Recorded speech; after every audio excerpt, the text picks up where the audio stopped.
Grabe ang naging hiwalayan ng mga bigating power couples sa taong 2023. Kaya naman, masasabing ang taong ito ang isa sa pinaka-hindi malilimutang taon ng mga power hiwalayan. So, ano? Handa na ba kayo? Unang hiwalayan na dumagundong sa showbiz ay ang balitang hiwalayan ni Liza Soberano at ni Enrique Hill. Ayon sa balitang nakarating kay OG Diaz, maaring hindi daw nila parehong gusto yon, pero sabi ay choice ni Liza na tutukan muna ang kanyang career programming, kaya ayon na iwan si Enrique. Ikalawang hiwalayan na naging maugong din ay ang relasyong Nadine Lustre at James Reid.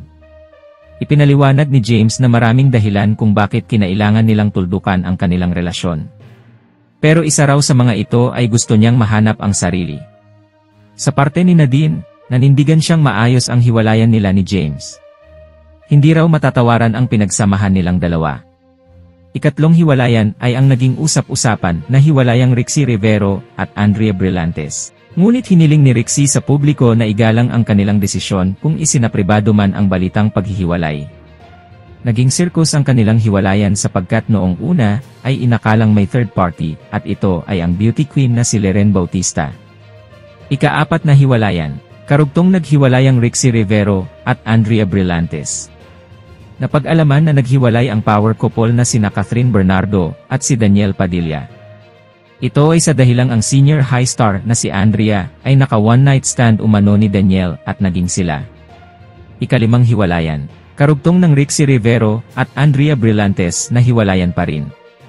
Ito ay ang hiwalayan ni Miles Ocampo at ni Elijah Canlas. Nadadawit din umano si Andrea Brillantes sa hiwalayang ito.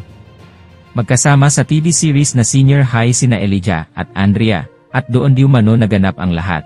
Ika-6 na hiwalayan ay kina Kilin Alcantara at Mavi Legaspi. Hindi naman naging masyadong maugong ang hiwalayan nila, ngunit di umano ay naging pisikalan daw ang kanilang paghihiwalay. Ika-7 hiwalayan ay ang 12 taon na relasyon ni Kim Chiu at ni Sian Lim. Inamin na ng dalawa na wala na sila. Walang third party, ayon sa dalawa. It's just that parang walang mga plano si Xian sa kanilang 12 taong relasyon. Ika-8 hiwalayan na alams na dis. Wala namang diretsahang nagsasabi na hiwalay na nga sina Richard Gutierrez at Sara Labati, pero sa tono ng mga usapan maliwanag na ang lahat. Inamin ni Annabel Rama na isang buwan nang nakatira sa bahay niya si Richard. Sa panig naman ni Sara hindi na nga siya nagsalita sa presscon niya, pero ang tatay naman niya ang nagsabing enjoy silang magkakasamang buong pamilya, at hindi nila pinapansin ang tumatahol na aso. At ito pa, ang ika-9 na hiwalayan na humabol bago magbagong taon, ay ang diumanong hiwalayan ni Kim Jones at Jericho Rosales. Sabi ni Ogie Diaz, friends na lang daw si Echo, at Kim while inaayos pa daw nila ang annulment. Kakalungkot lang talaga.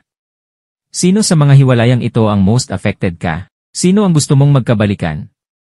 Sino ang hiwalayang ikinatuwa mo? Sana sa susunod na taon, wala nang mga balitang ganito.